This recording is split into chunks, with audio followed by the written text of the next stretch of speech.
टपोरी, एक बड़ी सीख देने वाली कहानी। ट्रेन के एसी फर्स्ट डिब्बे में मुझे एक अजीब सी घुटन महसूस हो रही थी।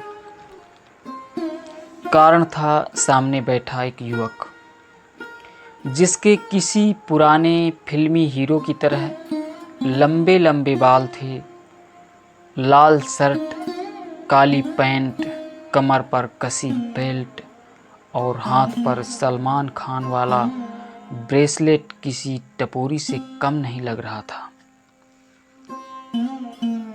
एसी फर्स्ट का टिकट कैसे मिला होगा इसे? लगता है किसी सेठ का सेवक होगा, जिसने अपने साथ साथ इसका भी टिकट करवा दिया होगा, जो साथ के किसी कंपार्टमेंट में होगा। न जाने क्या क्या प्रश्न उत्तर मेरे दिमाग में चल रहे थे। Madam ticket. इसी बीच टीटी मेरे सामने खड़ा होकर बोला। मेरा टिकट चेक करने के बाद उसने उस टपोरी टाइप लड़के का टिकट मांगा। उसने टिकट आगे बढ़ा दिया, जिसे देख टीटी भी जरा मुस्कुरा दिया। अब तो मेरे होश उड़ गए। ऐसा लग रहा था कि दोनों की मिली भगत चल रही है।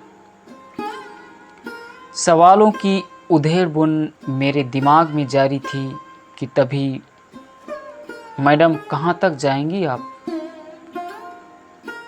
उसने प्रश्न किया।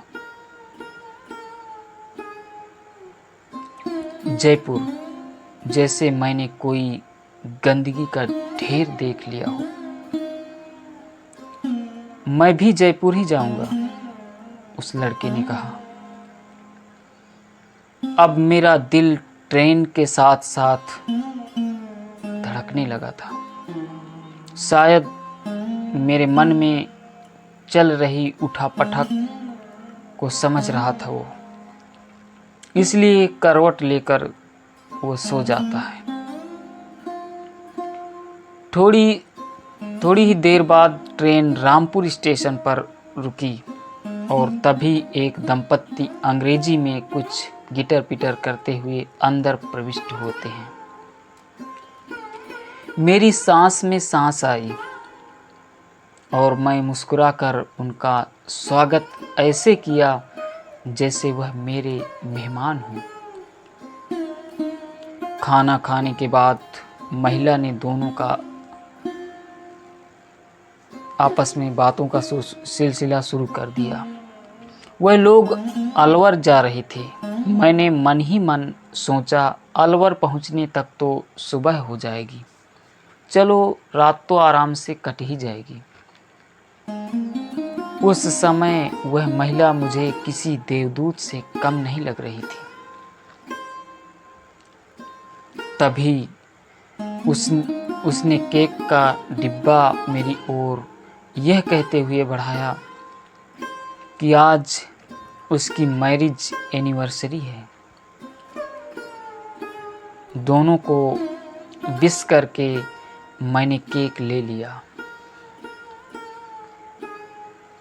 सुबह मेरी नींद खुली तो मैं हॉस्पिटल में थी और मेरे पास वही टपोरी टाइप लड़का। उसने मुझे बताया कि कल रात वाली महिला ने उसे भी केक ऑफर किया था। उसने लिया तो था, परंतु खाया नहीं था।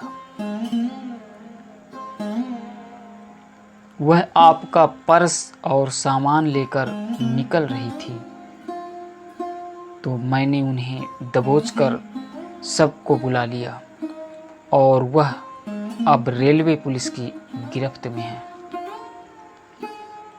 आपको बेहोशी की हालत में यहाँ भर्ती कराया गया और मैं आपके शहर का होने के कारण यहीं रुक गया। आप चिंतित न हों। मैं समझ नहीं पा रही थी कि मैं उससे क्या कहूँ।